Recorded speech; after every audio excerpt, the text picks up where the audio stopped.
उनको जवाब देंगे तो फिर वो मुश्किल में पड़ जाएंगे। समाजवादी का समय में उत्तर प्रदेश में क्या हालत था सर। मैं सर ये बात सर मैं माननीय मंत्री जी बोलिए। सर जो नैरेटिव क्रिएट किया जा रहा है मैं आपके सामने में बहुत बोलना चाहता हूं सर।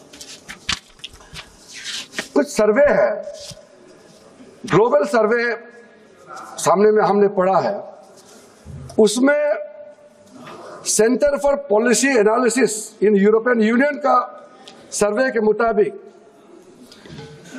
यूरोपियन यूनियन में 48% लोग डिस्क्रिमिनेशन के शिकार हुए हैं, ऐसा मानता है ये सर्वे का रिपोर्ट आया है।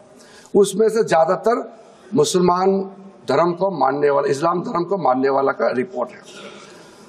फ्रांस में कई डिस्क्रिमिनेशन का रिपोर्ट पेश किया, मैं नहीं कह रहा हूं, रिपोर्ट के बारे में मैं बता रहा हूं। उसमें जो हेड स्कार्फ पहनते हैं, बुर्का पहनते हैं, इसको लेकर के मेजॉरिटी मुस्लिम कम्युनिटी के लोग ने उसको आपत्ति किया है और कहा कि ये उनके खिलाफ डिस्क्रिमिनेशन किया जा रहा है। स्पेन में इंटीरियर हेड क्राइम्स, मुस्लिम के खिलाफ हेड क्राइम्स का रिपोर्ट इतना हाई है, ये भी इन्हीं का रिपोर्ट में जिक्र किया गया है सर। इंडोनेशिया जो मुस्लिम डोमिनेटेड देश है, वहां में शियास और अहमदियास के खिलाफ में डिस्क्रिमिनेशन किया जाता है करके रिपोर्ट में आया है। मैं नहीं कह रहा हूं, ये रिपोर्ट में कह रहे हैं। पाकिस्तान का हालत आप जानते हैं, बांग्लादेश में जो होता है आप लोग मालूम है, अफगानिस्तान में सिखों का संख्या, हिंदूज का संख्या, ईसाई का संख्या क्या हो गया आपको मालूम है।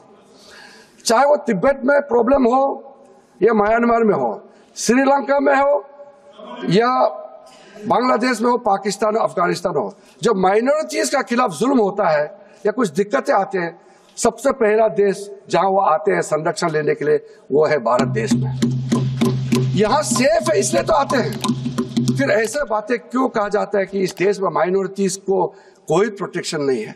माइनॉरिटी ठीक है, इंसिडेंट कहीं होता होगा, माइनॉरिटी मेजॉरिटी इंडिविजुअल घर घर में परिवार में भी झगड़ा होते हैं, गांव गांव में झगड़ा होते हैं। इसको भारत में अल्पसंख्यकों को कोई जगह नहीं दिया जा रहा है।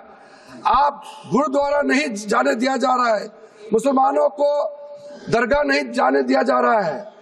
ऐसा क्यों कहते हैं? इसलिए मैं कह रहा हूं कि ऐसा बातें नहीं करना चाहिए जिससे देश का छवि को नुकसान होता है। ये मैं किसी एक पार्टी के लिए नहीं कह रहा हूं, मैं देश के लिए कह रहा हूं।